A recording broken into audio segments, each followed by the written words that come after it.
Allez, c'est parti pour cette nouvelle analyse. Aujourd'hui, on plonge directement dans un concept qui est franchement fascinant et tiré des travaux de Grégory Bourré, l'aïkido social. La promesse de cette méthodologie est forte. Il s'agit d'apprendre à naviguer dans les pires conflits, à gérer des rapports de force intenses et surtout à remporter la victoire sans avoir besoin de détruire son adversaire au passage. C'est une approche qui vient complètement bousculer notre manière d'envisager des relations tendues. Au programme de notre exploration aujourd'hui, on commence par définir ce qu'est exactement l'aïkido social. Ensuite, on aborde l'intelligence situationnelle, puis les 6 convictions fondamentales. On passera ensuite à la pratique avec la méthode en 3 phases, avant de tester tout ça sur le terrain en plein cœur du CSE. Première section. Qu'est-ce que l'aïkido social ?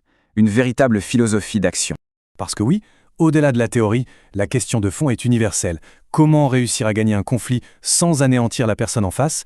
On connaît tous ce stress, cette fatigue mentale absolue face à un rapport de force déséquilibré.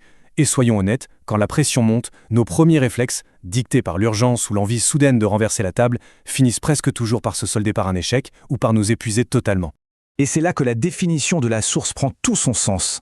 L'aïkido social, c'est littéralement l'art de transformer les contraintes, les attaques ou les manœuvres adverses en leviers d'action qui nous sont favorables. Attention, ce n'est pas juste une jolie métaphore décorative, c'est une vraie transposition des lois de la mécanique des arts martiaux. On ne résiste pas, on redirige l'énergie, on cherche l'harmonie, le tout appliqué aux relations humaines. Le but ultime, c'est d'atteindre cette fameuse 5e position, une présence totale mais sans aucune frontalité. Ce qui est brillant ici, c'est le gouffre qui sépare nos vieux réflexes de cette nouvelle méthode. D'un côté, on a nos réactions classiques, répondre à la force par la force, se soumettre, fuir ou essayer de manipuler en coulisses. Bref, des méthodes éreintantes. De l'autre côté, l'aïkido social propose un pas de côté. On redirige l'énergie, on prend la contrainte imposée et on la transforme en opportunité. C'est une posture qui permet instantanément de reprendre le contrôle de la situation. Deuxième section, l'intelligence situationnelle, ce qu'on pourrait appeler notre post-it intérieur. Et oui, avant même d'esquisser le moindre geste physique ou verbal, tout se joue dans la tête. L'analyse d'une situation doit passer par 3 couches de lecture indispensables. 1. Le contexte. Où est-on ? Quand ? Et surtout, quels sont les enjeux invisibles qui planent dans la pièce ? 2. Les intentions réelles. Au-delà des beaux discours, que chercher vraiment à obtenir l'adversaire ? Et 3, et c'est capital, la lecture de soi-même. Quelles émotions montent ? Est-ce qu'on réagit par orgueil blessé ? Lire ses propres failles, c'est de loin l'étape la plus inconfortable, mais c'est indiscutablement la plus révélatrice. Troisième section, les 6 convictions fondamentales, notre arsenal intérieur. Alors, le point crucial, c'est cette bascule tactique. Une fois l'intelligence situationnelle activée, on s'appuie sur ces 6 règles non négociables. Au lieu de repousser la pression, on évite absolument le piège du force contre force. Plutôt que d'accepter aveuglément les règles imposées, on traque les failles du cadre. La contrainte subie, on la retourne contre celui qui l'impose. Au lieu de se précipiter pour répliquer, on privilégie l'observation. On n'ignore pas la procédure, au contraire, on utilise la forme à notre avantage. Et enfin, fini les simples paroles, on formalise tout par écrit. C'est comme ça qu'on arrive à neutraliser une force supérieure, sans la moindre once d'agressivité. 4e section, la méthode en 3 phases. Le passage au mouvement.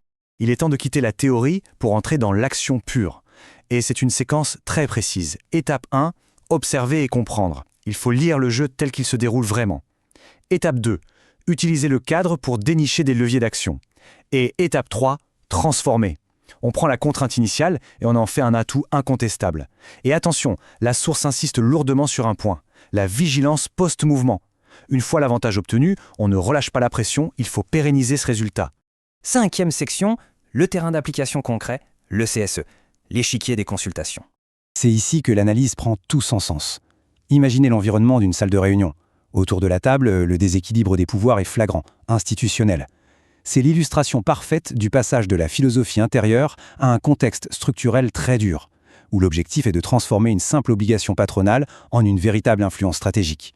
Mais pourquoi le comité social et économique est-il le terrain d'entraînement ultime ? Tout simplement parce que c'est un condensé de complexité, un cadre juridique ultra dense, des rapports de force asymétriques par nature, des temporalités longues et des enjeux collectifs massifs. Dans un tel environnement, y aller en force brute ne sert strictement à rien. C'est uniquement par la patience, l'analyse et la finesse de la méthode qu'on parvient à faire plier le rapport de force.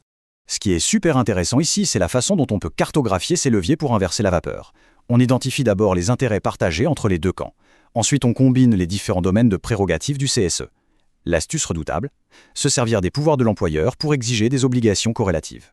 Il y a aussi l'usage fascinant du principe de liberté, tout ce que la loi n'interdit pas formellement est permis. En explorant tout le niveau du cadre légal et en forçant une réponse écrite motivée, une consultation subie se transforme en un dialogue stratégique de haut vol. Alors, que faut-il retenir de tout ça? 3 grandes certitudes émergent de la source. La première, c'est qu'aucune pression n'est insurmontable si l'on remplace la réaction instinctive par la bonne méthode.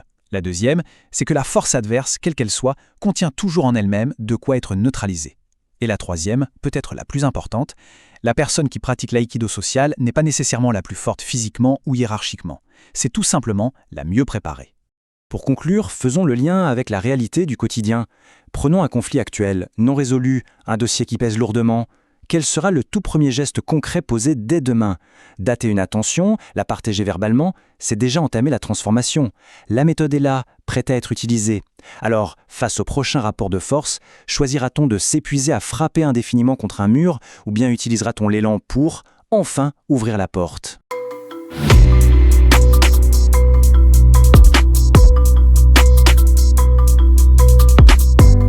Propulsez votre avenir avec Synergie RP. Découvrez une nouvelle vision du conseil et de la formation stratégique. Scannez ce QR code dès maintenant pour accéder à nos programmes exclusifs et un accompagnement sur mesure. Donnez une dimension supérieure à vos projets professionnels avec l'expertise de nos consultants dédiés.